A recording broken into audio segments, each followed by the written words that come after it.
Our next speaker today served in key leadership positions in light, airborne, and mechanized formations over the last 30 years in the Canadian Army, to include service in the U.S. 18th Airborne Corps and the United Nations Command, South Korea. He has operational and combat tours in Croatia, Bosnia, South Korea, and Afghanistan.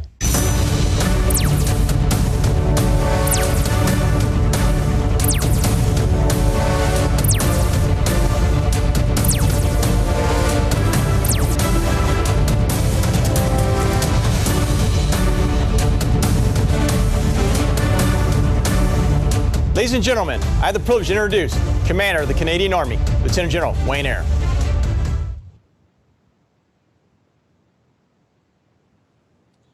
Well, thank you for that introduction, and I want to thank Major General Pat Donahoe for the invitation to address this group out there in virtual space. So, greetings from Canada.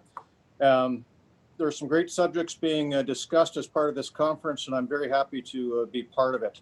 Now, what I'm going to talk about, leader development for coalition warfare, is a fitting subject because I've got a very strong suspicion that I've served with a number, perhaps many of you out there, and it's great to be able to talk to you again. So this afternoon, I'm going to be talking about how we prepare leaders for multinational operations, really for coalition warfare from a Canadian perspective. Now, this is very important for us as an Army and as a Canadian military, because this is how we do international operations. We have never gone it alone. From our first expeditionary operations in the Boer War, through to World War I and the trench warfare there, to the beaches of Sicily and Normandy, to the hills of Korea, to the mountains of Afghanistan, we have always gone to war as a larger grouping of like-minded nations. And that trend continues today, whether it be along the front lines of freedom in Eastern Europe, to Iraq, to the Middle East, and other missions around the world. We are operating side by side with our allies. And most of the time, it has been side by side with you, the U.S. Army, and we are proud to have soldiered with you, and more often than not, under your command. And that's for the last century, a century plus, in many hotspots around the globe. Now, for us, being able to seamlessly work in a coalition remains an imperative. And in my view, it's only going to get more important as we go into the uncertainty of the future.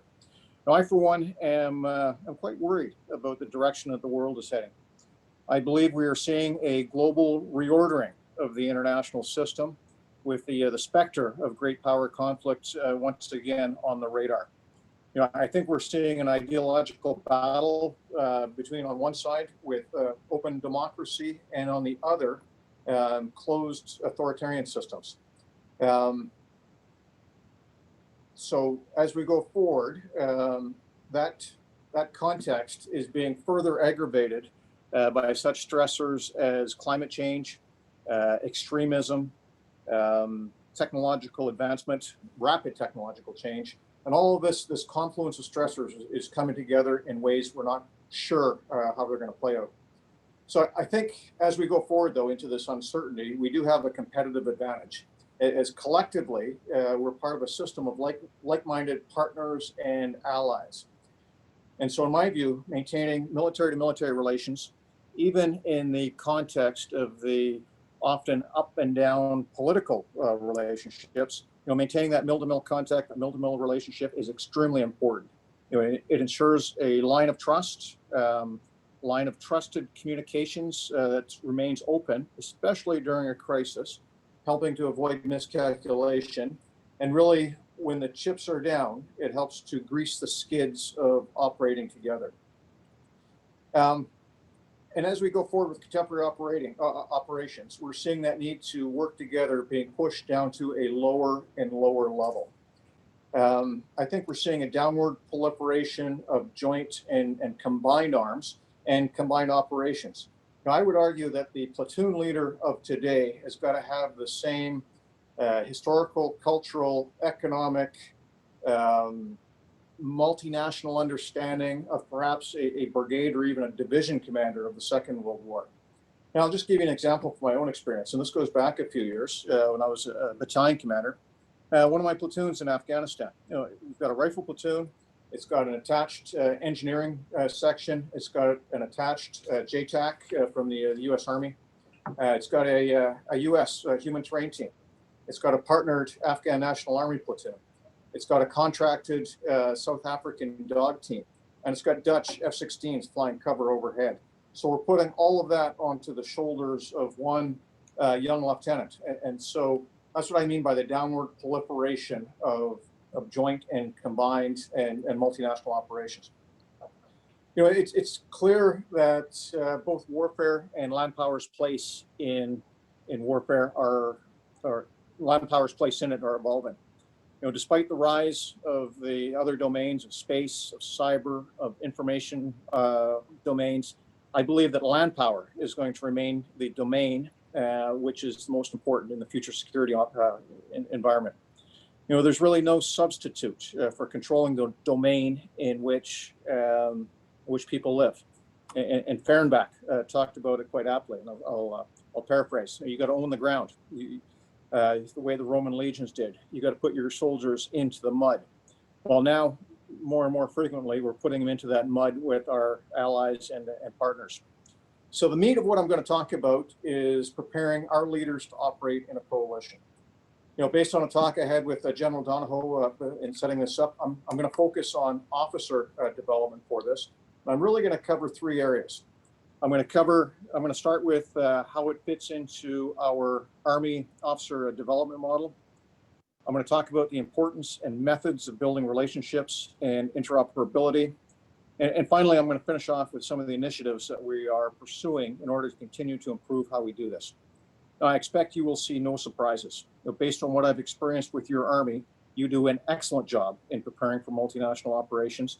So I expect what I'm going to talk about will be quite familiar. You know, perhaps a different set of acronyms, but familiar nonetheless.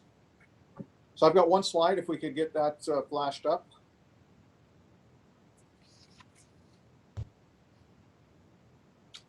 Okay, so this is our Army officer development model, and it's really nested in our Canadian Armed Forces professional development system. As much of the professional military education and development that we do is inherently joint, you know, starting from day one. It's a comprehensive, integrated, and sequential development system that provides for continual learning throughout one's career to ensure that we've got the right set of skills and experience at the right time, in the right place. That consists of 4 pillars: education, training, employment experience, and self-development. And from an Army perspective, I just want to quickly walk you through the model and focusing on the training and education aspects. So you can see the 5 development periods, DPs 1 through 5, with the ranks associated with them, as it takes an individual through one's career. The pathway is very similar to your own, as I mentioned before. The training is progressive, and it's building on technical skill at arms and leadership within one's trade or classification, and then becoming increasingly complex as organizations increase in size. And throughout this model, individuals are exposed to and indeed trained in the context of multinational operations. So that is baked in, it's woven into all of the developmental periods. DP1 is really our entry-level training, and it consists of a number of modules. So starting off with the joint basic military occupation qualification, going to a basic military occupation qualification land, which focuses on all Army officers, and then focuses on specific classification training or specific occupation training. It is modular in nature, so generally about 11 or 12 weeks per module. So that way we can make use of the summer training blocks between academic semesters at our Royal Military College. So at the end of DP1, we expect an officer to be able to command his or her platoon and be proficient at that. And again, the training is in the context, always in the context of multinational operations. Now, DP2, focused at the captain level, is where we get a little bit more specific. This is the period where we broaden an officer's exposure and experience and ability to operate in the headquarters, whether it be at the subunit level, the company level, right up to the division level. Starting off with the junior staff officer qualification, which enables an officer to conduct some basic staff work at a unit or brigade level. The Army Tactical Operations course is focused on tactical operations at the battalion level and exposing all arms to the type of staff work and doctrine at running a company within a battalion context. And the real crown in the jewel here is the Army Operations course. And this course allows our junior officers, trains our junior officers to act as brigade primary staff, G1, G2, G3, G4, et cetera, or division staff, all in the context of a joint interagency, multinational, and public environment. And on this course, we do have a fairly significant number of foreign students and several international instructors who occupy key billets for this. The Army Staff College is really our crown jewel when it comes to professional development. Again, very focused on the multinational piece. The commandant has spent a lot of time down with you. A colonel by the name of Strickland was on the SAMS fellowship program and with us in Korea as well. So he is driving home the requirement to have multinational experience in the course. Next, we go into development period 3, which is really training an individual to be a battalion commander. It starts with the combat team commanders course, which is troops in the field, where our officers get experience commanding in the field. It has certain occupation training for commanding specific units and subunits within one's arm. And then the big focus is on what we call Joint Command and Staff Program. It's our equivalent of CGSC, but it is inherently joint because of the size of our military. We've just got the one college. The residence course has got 25% foreign, so very, very good exposure there. And within the Army, we send about 15 to 20% of our officers on foreign staff colleges, again, to get that deep, deep foreign experience. DP4 is similar, is where we train our colonels. Our national security program is the equivalent of your war college. That course consists of a third Canadian military, a third civilian, and a third foreign military. So very, very good exposure to the multinational piece. But also within the Army, we send about a third to a half, some years a half of our Army colonels on foreign staff college, foreign war college equivalents to gain that deep knowledge. When we go up to the next level on DP5, the one common piece is the executive leader program, where all of our Army, Navy, Air Force general officers, new general officers, get exposed to the running of the institution at that level. But then we branch off, and we have a significant number of foreign, what we call DP5 opportunities that we send our general officers onto. These consist of courses that run, 1 to 3 weeks. You generally get, one or two of them every second or third year. Some examples include the Baltic Defense College, the Queen's Public Executive Management Program here in Canada, Capstone. There's some courses at Harvard we send individuals on. For me, I had the great privilege of attending the CIFLIC course in Carlisle and to get that multinational exposure as well.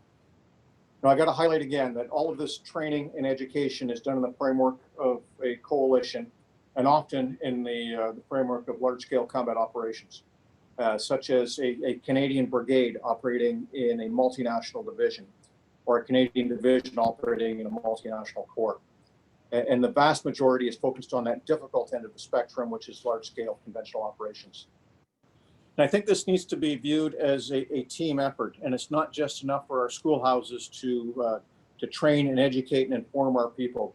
So we expect commanders at all levels to fill the blanks between these periods of formal professional military education to ensure that our people get the experiences and the informal education that's required. And as the Army commander, I have the ultimate responsibility to ensure that happens. And I'm going to talk a little bit about the initiatives that we're undertaking right now in terms of self-development. But you'll also notice a bar at the bottom of this slide, and it's called second language training or second language proficiency. We are in the Canadian Armed Forces, having two official languages in this country. We are expected to maintain and indeed improve our second language proficiency as we go up in rank. In fact, myself, I spent 45 minutes this morning on FaceTime with a French instructor, just ensuring I can maintain proficiency. And we get tested every 5 years. And why I bring this up, because I think it offers us something important for multinational operations, and that is opening oneself up to the perspective of a deep immersion in another culture and another language.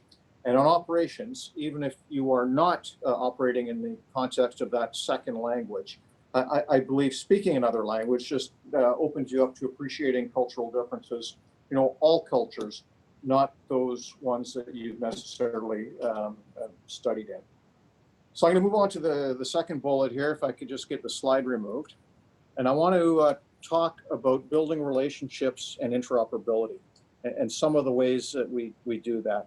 Because along with the education that I spoke about and the training that we spoke about, building that relationships and interoperability in a deliberate fashion is something that we're very keen on. Now, I'm a firm believer that on relationships that coalition warfare is predicated on trust. Success in coalition warfare is predicated on trust, and trust is predicated on personal relationships. So the faster we can do that in outside of operations, the slicker operations are going to be, especially when we're forming coalitions right at the get-go. And with that, the second piece is interoperability. So how do we train for that? How do we build that into our leader development? Fortunately, the two of these go hand in hand. Now, I've already spoken about career courses and the prime opportunities that these provide to develop lifelong relationships. You never know when you're going to encounter foreign classmates. Throughout my career, I have had the great fortune of running into foreign classmates around the world. But attending a foreign course is a fantastic opportunity to gain an understanding as to how a host army works, furthering interoperability both on the human and the procedural planes. But we got to set conditions for this as well. We've got to set conditions right at the top for this relationship building. High-level visits is one. Now, I was in DC several weeks ago visiting with your Chief of Staff of the Army, General McConville, and we discussed the need to maintain these relationships. Understanding how each other deals with challenges. Many of the challenges that we're facing are the same, whether it be geostrategic, whether it be societal, and sharing ideas and understanding how each other are addressing these challenges is extremely important. Army-to-Army staff talks is another real important condition setter, especially for close allies, because that really sets the goals for relationships, sets the goals for interoperability, and allows subordinate staff to drive on. The system of exchange and liaison officers that we have is absolutely essential for this relationship and interoperability piece.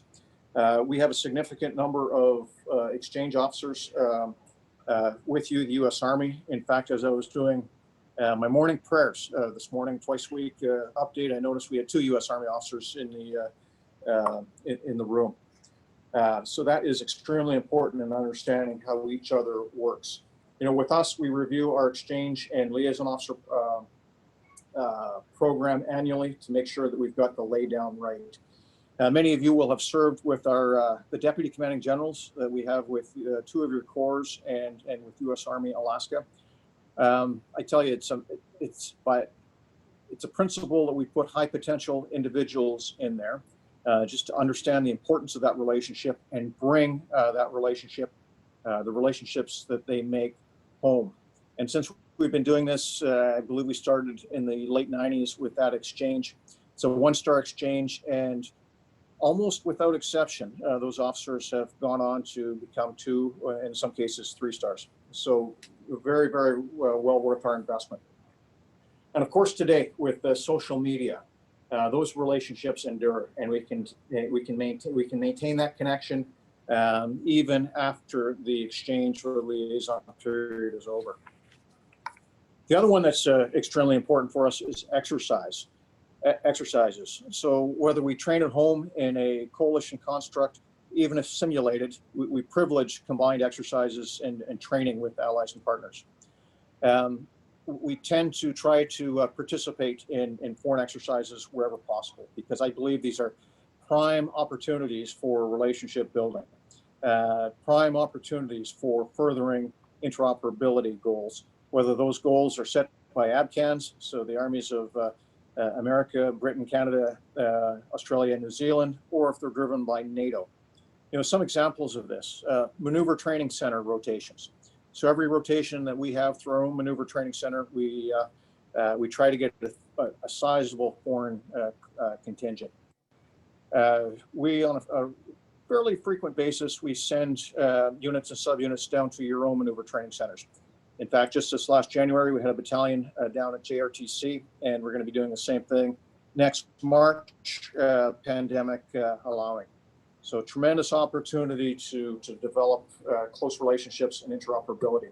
You know, likewise with JWA and warfighters, we prize those opportunities as a great chance to experiment with all aspects of interoperability. And these exercises are also excellent for looking at emerging capability development and remaining abreast as to what each other are doing. And so we know what we'll have to invest in to maintain that interoperability. Now, I want to finish off this section on relationships with a little bit of a talk about culture. I believe that understanding the military culture of the force that you're dealing with is extremely important. You know, it's one thing to understand the military culture of the host nation that you may be conducting the operations in, but understanding the culture of the different countries, the military culture of the different contingents that you have in the command is extremely important. You know, for example, tailoring how you apply the mission command philosophy for subordinates depends on their own military culture. Some may be used to not receiving much direction, just broad guidance, just broad intent, and they get on with it. In fact, sometimes they get quite irate if they are feeling micromanaged, whereas others may crave more direction, and they grew up in a system where detailed direction is necessary. So understanding that military culture is important. You know, understanding how to get the best out of a multinational staff, understanding the power distance gap that some are used to, and leveraging their experience. You know, I'm a firm believer that cultural, intellectual diversity gives you a richer menu of solutions when you are facing a complex problem. So if you can encourage all on a multinational team to speak up, to share their opinions, is extremely important. So this is something that we put significant effort into for our pre-deployment training as we send troops out the door. A focus on history, a focus on language, focus on working through an interpreter, but also a focus on the different militaries that we're working with.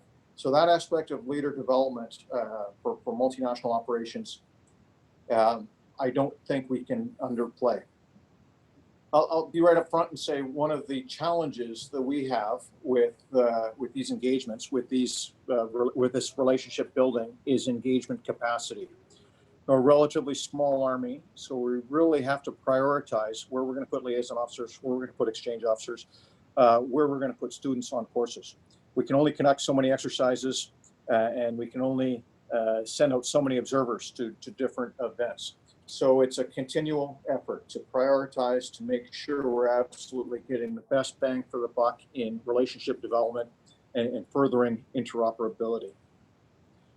And so with that, I want to go on to the third subject area I want to talk about, and that's some of the initiatives that we're starting to pursue here in the Canadian Army. And we're soon going to launch what I call the Canadian Army Modernization Strategy. And so it's really a broad change agenda. You could almost call it a work plan for the next 5 years of key initiatives we want to get after. And just to highlight the relationship piece and the exchange officer piece, the key pen for that is the U.S. Army Exchange Officer, Major Isaac Howard, who some of you may know out there, whose cubicle is about 25 meters from my office here. who's playing a critical role in the future of the Canadian Army. So you see how that degree of integration and some success here of these relationships and exchange programs. But central to this modernization strategy is a line of effort I'm calling the human dimension. And one of the key initiatives in there is improving our leader professional development. And this is all with multinational operations baked in as part of the overarching context. So this professional development, this initiative involves having a very bespoke Army professional development plan that will complement the formal episodic professional military education. It's really to formalize the informal professional military education, professional development, the guided self-development, and standardize unit activities across the Army so we know what is expected out of unit commanders to deliver professional development programs. It's going to involve the publication of a guide for officers and NCOs charged with leading efforts at the unit level, giving examples, giving options of activities that we're going to expect them to do. A part and parcel of this is incorporating some of the cutting edge learning methodologies. Well, how does this new generation learn? How do they use online materials to complement face-to-face in presence activities? And so we really want to pull from whatever source has these new cutting edge learning methodologies and incorporate them into our new system. We're going to increase the frequency of leaders putting pen to paper. I don't believe that we write enough. And so we're going to institute something called an operational writing program, where leaders who are returning from overseas operations, who've got that great experience, that great multinational experience, are expected to put pen to paper and contribute to the body of professional knowledge. That's what professionals do. It's one of the demands of the profession is continue to build that body of knowledge. We got to get better at that, and so it's going to be an expectation that I put in place. You know, again, using our Army Staff College as a center of excellence, we're going to get many more of our resources online and have an online portal. We're going to call it Foxhole U. We're going to launch it at some point this fall, and we're going to use that as a vehicle for contributing to that body of professional knowledge. We have greatly benefited from the great online resources that are out there across the world. And we are pushing, really encouraging that Mill Twitter group and using that as a forum for professional development, a forum for seeing what our allies are doing, a forum for professional development to better develop oneself. And as an Army, we need to contribute to that multinational effort a heck of a lot more. So this is our contribution to it. So I'm going to finish up here, and I want to say in conclusion, if I've left you with anything, I hope it's that we're putting significant effort into preparing our leaders to work in a multinational environment. Because for us, really, that's the only way we see ourselves working in international operations. And we see that in practice today. You know, whether it's with the Nato enhanced forward presence battle group in Latvia, where we are commanding that battle group with that consists of 9 contributing nations, where I can tell you our leaders are getting some tremendous experience in building multinational teams. Or in Ukraine, where along with your Army, we're helping develop the Ukrainian forces, working with other forces as well as we develop their capacity. You know, speaking of capacity building, we're currently commanding NATO mission in Iraq, a formation organization that consists of multiple partners. Or missions in Jordan, Lebanon, Mali, Congo, Sudan, South Korea, all working side by side with multinational partners. So it's been my absolute pleasure to spend so much of my career working side by side with the U.S. Army. It's been my honor to be able to share with you some of the things that we're working on, and I want to thank you for the opportunity to address you. So I look forward to your questions. Don't feel constrained to keep them on the subject that I talk about. I'm open to talking about anything that interests you that's got a nexus with the Canadian Army, and with that, I'll turn it over to the moderator.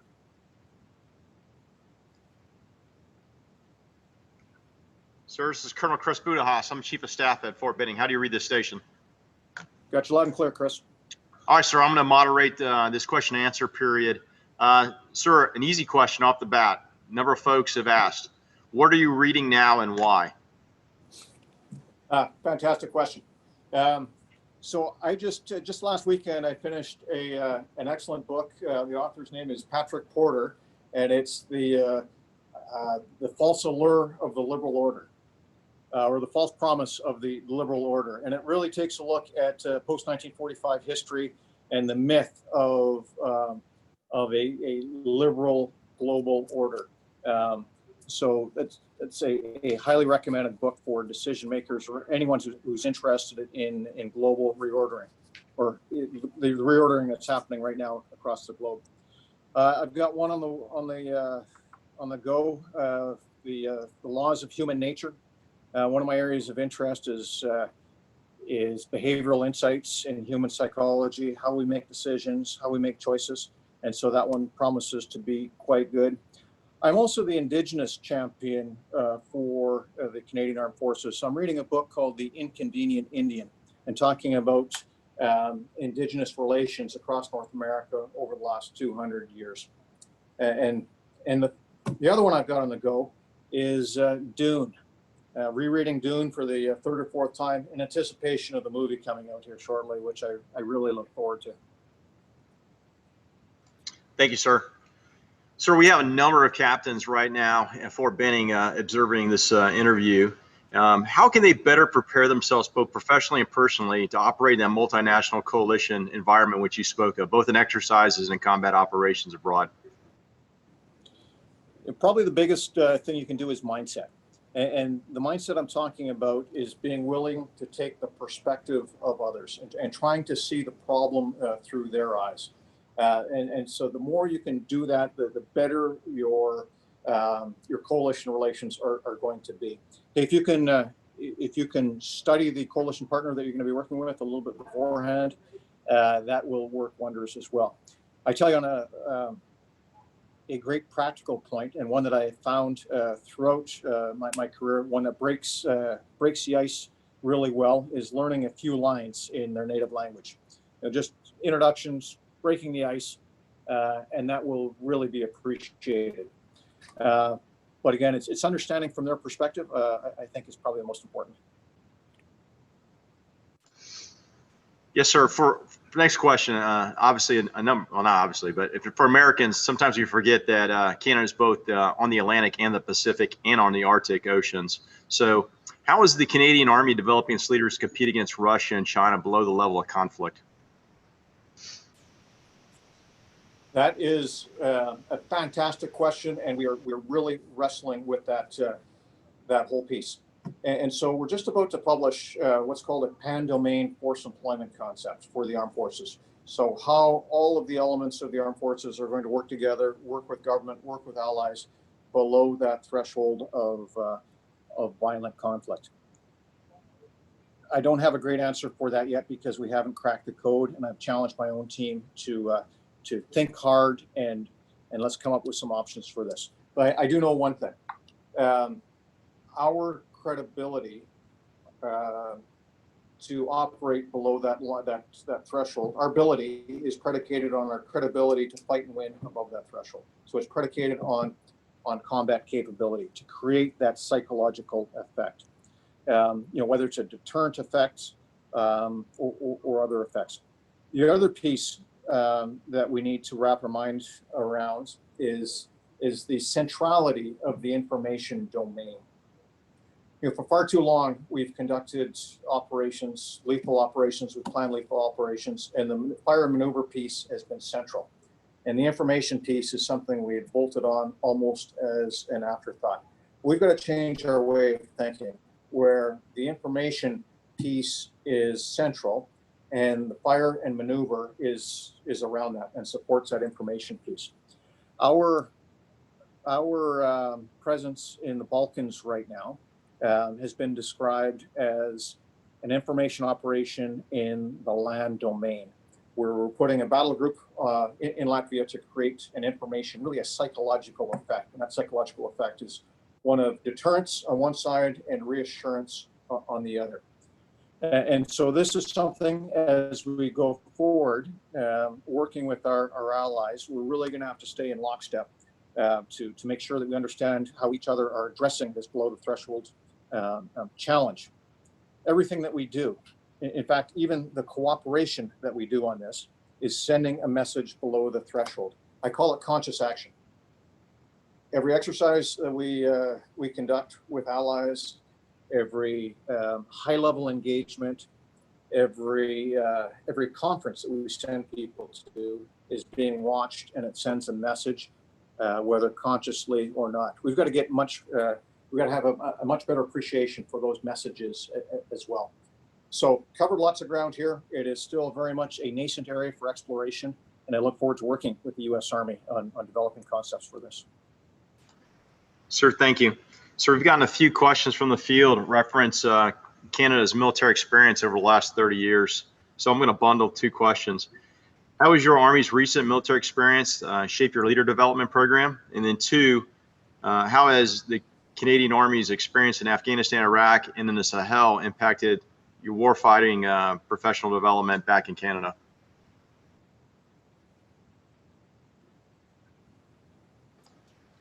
Sir, Okay, I can read the statement. Okay. Yeah, we had something with the signal there. If you could say that again, that'd be appreciated. Yes, sir. We got a couple questions reference Canada's recent military experience in the Sahel, Afghanistan, Iraq, and abroad. How are you inculcating lessons from the past or most recent past into how you're developing current leaders for both stability operations in the future currently, or high combat operations or high-end intensity operations in the future? So excellent question. For centuries, if not millennia, the fundamentals of soldiering have been shoot, move, and communicate. And those three have served us extremely well throughout history. But we've learned on operations, in fact, reinforced on operations over the last 15, 20 years, that there's two other, what I call fundamentals of soldiering that we have to add. And those are survive and engage. We've learned a tremendous amount about countering the IED threat, about the treatment that is required for our soldiers as they are wounded on the battlefield. And so those aspects need to continue to be baked in to our training. But probably the most important piece is the engage. We are no longer in a sterile battlefield. And so we're dealing with, in many cases, a population-based threat. Anybody who's read Utility of Force and War Amongst the People knows the concept I'm talking about.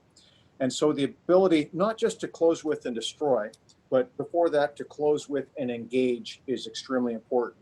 And we saw that in the Balkans. We saw that greatly in Afghanistan, and we continue to see that in operations around the world. And so how we train, we always ensure that it's not a sterile battlefield, that we take into consideration the local population and other actors, and ensure that our leaders, whether it be at squad or brigade level, understand the importance of that engagement piece, and working with all of the different actors that might be out there. Sir, typically interoperability is on three levels: tactical, technical, and policy. Where do you see greater opportunity for increased interoperability between the U.S. Army and the Canadian Army? So we have interoperable aspirations that have been put in place as part of the APCANS agreements, and I believe we are aiming towards the technical and procedural interoperability piece of having a brigade in each other's divisions, battalion in each other's brigades seamlessly by 2027. Opportunities are many that I've discussed, continuing to exercise together, continuing to exploit opportunities like your warfighter or joint warfighter assessment, or some of the maneuver training center opportunities that we have. And we conduct a large exercise once a year called Unified Resolve, where we try to bring in all Canadian brigades under a division construct, and we are constantly looking for allied participation in those. Any opportunities that we have to do that have got to be exploited. We also got to set interoperability goals for each of those as well. Hey, what do we want to achieve on these exercises? I can tell you that ABCANS, from what I'm seeing, has made great strides over the last few years in articulating technical interoperability standards. And so we've got to continue to reinforce that. We just sent down a new chief of staff from the Canadian Army for that ABCANS group. I think it's based in Washington. We sent a new one down this summer, picked by me to make sure we get the right individual in there. That's the degree of importance that we are putting on this. Sir, what are your thoughts on social media and how can it be leveraged by leaders to develop more junior leaders? And so there's been some great articles recently put out on the use of social media. You know, most recently by your last speaker and General Donahoe, and talking about general officer use of social media. There's been some other fantastic ones about the use of social media by leaders to connect with that next generation. We have to encourage our leaders at all levels to get with it and start using social media to influence the next generation. Command is about influencing the behavior of others, and this is another tool for it. But we got to understand what the left and right of ARC are on social media. And I'm not sure what it's like with the U.S. Army right now, but we're having some challenges in the Canadian Army with the inappropriate use of social media by our soldiers, inappropriate comments and the like that really bring dishonor onto the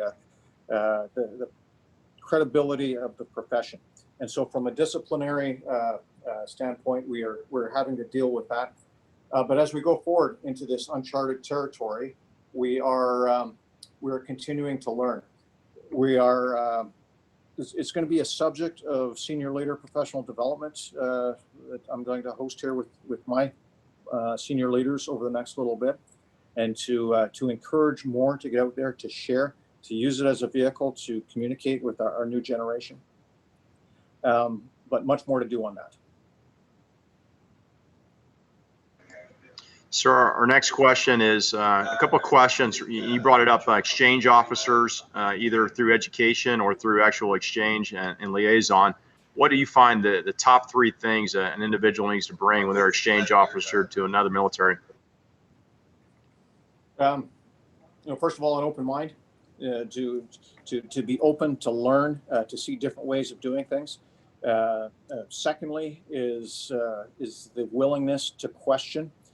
I first got into 18th Airborne Corps, and the CG at the time, General Dan Allen, said, "Hey, your job is to ask questions. Your job is to ask, hey, why are you doing things a certain way?" So, approaching it with another set of eyes and being comfortable in asking those questions. And then thirdly, it's a willingness to continue to build on those relationships and use them into the future. As I said, the importance of those relationships can't be understated. We're investing in somebody by putting them in these positions, so we want to get return on investment. So understanding that from day one, I believe, is quite important. Sir, thank you very much for your presentation. Any final remarks? No, I just want to say thank you again for the opportunity to address so many leaders in the U.S. Army. As I said at the beginning, it has been my absolute honor and privilege to serve so much of my career with the U.S. Army, whether it's in the States, whether it be on different continents around the world on operations. You set the standard that we all look up to and we all try to emulate, and so keep it up. We're going through some tough times in the world right now, and one of the things, as I said, our competitive advantage is sticking together, continuing to work together, and maintaining those military-to-military relationships. And we, for one, look forward to continuing to soldier with you side by side in the uncertainty that we face ahead. Sir, thank you very much again. For the group, a reminder, you have to back out of this session and then click on the general funk session, which will occur here in the next 10 minutes. Thank you.